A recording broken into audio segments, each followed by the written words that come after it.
ಮಕರ ರಾಶಿಯವರೇ, ಕಳೆದ ಹಲವು ವರ್ಷಗಳಿಂದ ನಿಮ್ಮನ್ನು ಕತ್ತಲೆಯಲ್ಲಿ ಇಟ್ಟಿದ್ದ ಆ ಒಂದು ಭೀಕರ ಸಮಸ್ಯೆ ಈ ಏಪ್ರಿಲ್ ತಿಂಗಳಲ್ಲಿ ಶಾಶ್ವತವಾಗಿ ದೂರವಾಗಲಿದೆ. ಇದು ನಿಮ್ಮ ಹಣೆಬರಹವೇ ಬದಲಾಗುವ ಸಮಯ. ವಿಡಿಯೋದ ಕೊನೆಯಲ್ಲಿ ನಾನು ಹೇಳುವ ಆ ಒಂದು ಸಣ್ಣ ಬದಲಾವಣೆ ನಿಮ್ಮ ಇಡೀ ಬದುಕನ್ನೇ ಉಲ್ಟಾ ಮಾಡಬಹುದು. ಇದು ನಿಮ್ಮ ಬದುಕಿನಲ್ಲಿ ನಿಜವಾಗಬೇಕು ಎಂದರೆ ಈಗಲೇ ಕಮೆಂಟ್ ಬಾಕ್ಸ್ನಲ್ಲಿ ಹೌದು ಎಂದು ತಿಳಿಸಿ. ಸದ್ಯ ನಿಮ್ಮ ಬದುಕಿನ ಕಟು ವಾಸ್ತವ, ಅಕ್ಷರಶಃ ಒಂಟಿ ಹೋರಾಟ. ಮಕರ ರಾಶಿಯವರೇ, ನೀವು ಯಾರಿಗೆ ಬೆನ್ನೆಲುಬಾಗಿ ನಿಂತು ಅವರ ಸಾಮ್ರಾಜ್ಯ ಕಟ್ಟಿಕೊಟ್ಟಿದ್ದೀರೋ ಅದೇ ವ್ಯಕ್ತಿ ಇಂದು ನಿಮ್ಮ ಶ್ರಮಕ್ಕೆ ಕವಡೆ ಕಾಸಿನ ಬೆಲೆ ನೀಡುತ್ತಿಲ್ಲ. ಮನೆಯಲ್ಲಿ ನೀವು ಅದೆಷ್ಟೇ ಉರಿದು ಬೆಳಕು ನೀಡಿದರೂ ನಿಮ್ಮನ್ನು ಕೇವಲ ಒಬ್ಬ ದುಡಿಯುವ ಯಂತ್ರ ದಂತೆ ಬಳಸಿಕೊಳ್ಳಲಾಗುತ್ತಿರುವುದು ನಿಮ್ಮ ಪಾಲಿನ ಅತಿ ದೊಡ್ಡ ವ್ಯಥೆ. ಆದರೆ ನೆನಪಿಡಿ, ಏಪ್ರಿಲ್ 20ರ ನಂತರದ ದಿನಗಳು ನಿಮ್ಮ ಪಾಲಿನ ಬಂಗಾರದ ದಿನಗಳಾಗಲಿವೆ.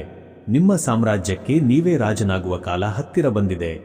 ನಿಮ್ಮ ಏಳಿಗೆ ಕಂಡು ನಡುಗುತ್ತಿದ್ದ ಶತ್ರುಗಳೇ ಇಂದು ನಿಮ್ಮ ಮುಂದೆ ತಲೆ ತಗ್ಗಿಸಲಿದ್ದಾರೆ.